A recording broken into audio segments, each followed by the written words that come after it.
But we're going to continue with more news. We've set the tone. Let's continue to celebrate more milestones. The Association of Independent Publishers marks 20 years of championing South Africa's grassroots community media sector.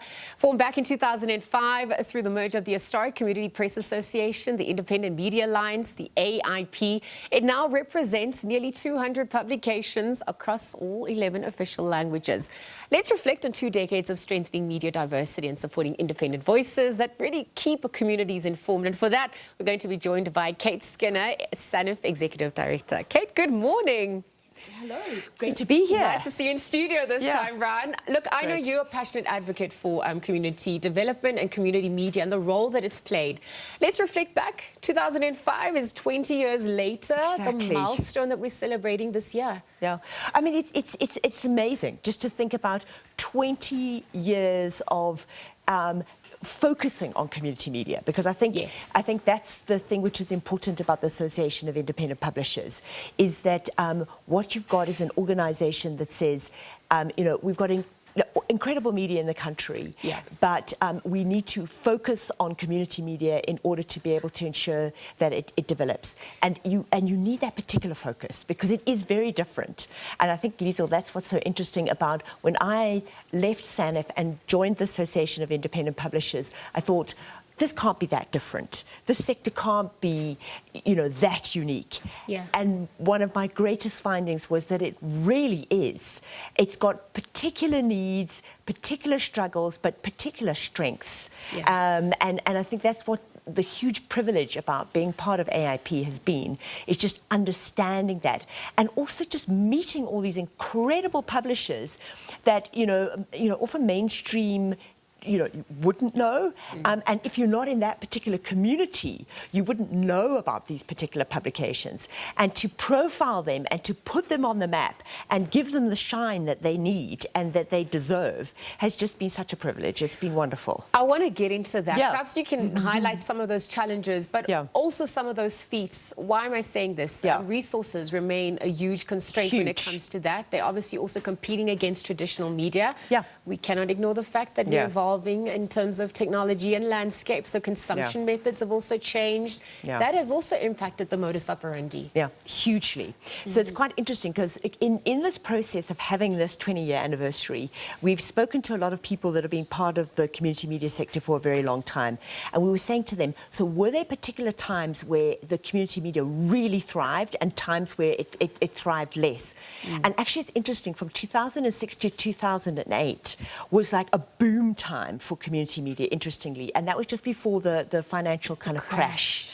And there's a lot of money and a lot of advertising was going into these publications. And then post that period, things have been incredibly difficult. And they've been difficult for 2 reasons. One being the economy not being as good. And when you're a small publisher, then you have a particular struggle. But also just the digital transition has been really, really tough. Yeah.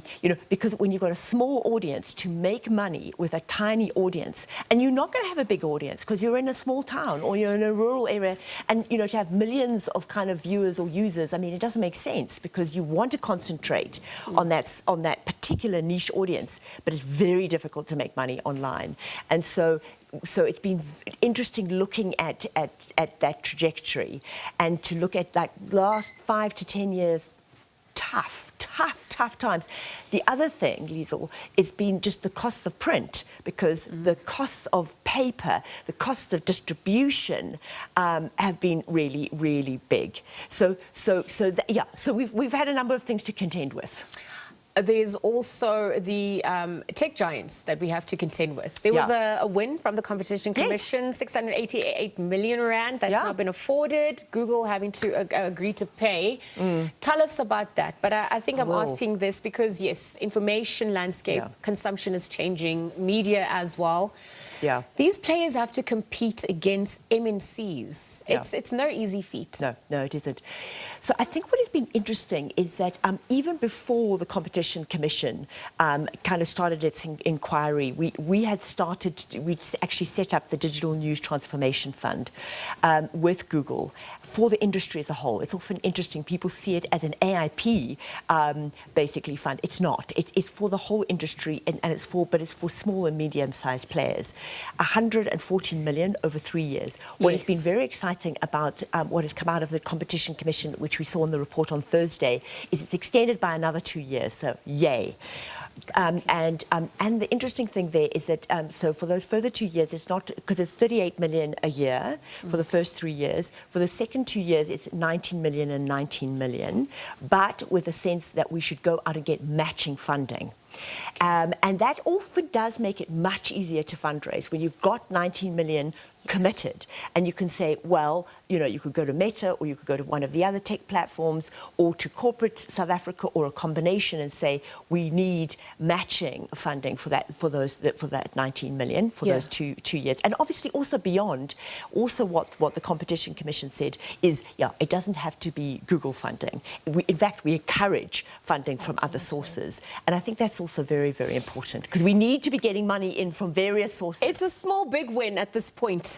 Given the length of the struggle and how we're going to navigate what the future looks like. The future was also imagined or reimagined with the M20 declaration that was put out. That was important ahead of our G20 summit that's also happening. To your point about the niche market, there are 11 official languages, including sign language. So that is literally where the community, media plays their role. Exactly. That's our superpower. Is elections, big monumental events where we speak to the heart of our people. And I think it's just the timing is really interesting, because we've got local government elections. I mean, where do you need to look in terms of media for the local government elections? Community media, local media that is talking to the particular issues around potholes, crumbling infrastructure, water issues, etc. You're needing your journalists to be on the ground doing that kind of work. So it's good timing. Contending with credibility and contending with misinformation and disinformation, it's also something that one has to safeguard against. Over the years, 20 years in the making, what would you say has been community role, the AIP, the community media forum as well, their role that they've played in safeguarding that? So, and I mean, it is interesting, because when you look at mis and disinformation, some of the worst mis and disinformation is at the local level, and also there's not enough focus on that. And so I think that, if you have a strong community media sector, actually looking at what's happening at the local area, you are then going to be able to really significantly deal with mis and disinformation. And also particularly if you're using indigenous language content, because then you are really talking to people. And it's also very important for people to feel that sense of like, this is trustworthy information. Because I mean, when you think about WhatsApp groups, the crazy stuff that comes out around that, panics around things, you want very solid local media dealing with those issues and saying, actually, this is genuinely what the municipality is doing. This is what it's doing, which is really good.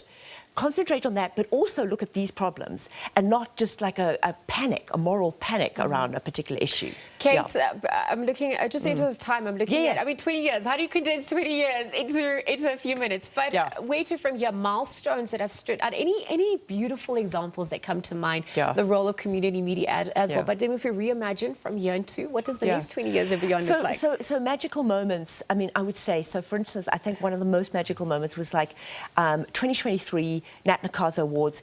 Our publications won the full set of awards. We had Ground Up, we had Limpopo Mirror. It was just Dunasani and Sanwisi winning the kind of Stephen Wrottesley Award. So we were like, wow, we have made it. So that then looking to the future, I think we need to concentrate on sustainability, quality journalism, and we need to actually look at this whole digital transition.